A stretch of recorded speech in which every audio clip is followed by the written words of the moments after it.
Hey, what's up everybody? Welcome back to Vermont Scale Customs. Thanks for stopping by the channel. So actually, thanks to Google Earth, I found out about this little line in the backyard.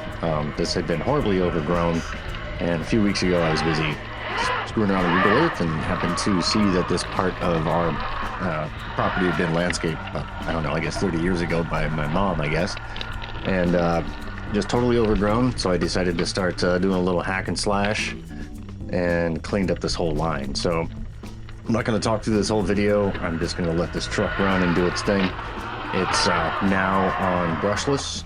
It's got an interior, got a new driver in there, Injora wheels with brass inners, running on Pro lines, 39mm shocks. You know, read the description if you want the rest of the core details on this thing. Anyway, enjoy the footage of this one. It's got some good music to it, and I think it goes well with this video.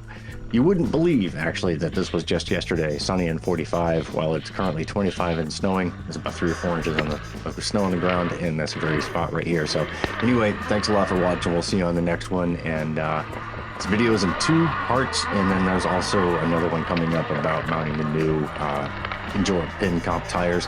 So stay tuned. If you're into that content, hit the like and subscribe. Once again, thank you for watching, and I will see you on the next one. Take it easy.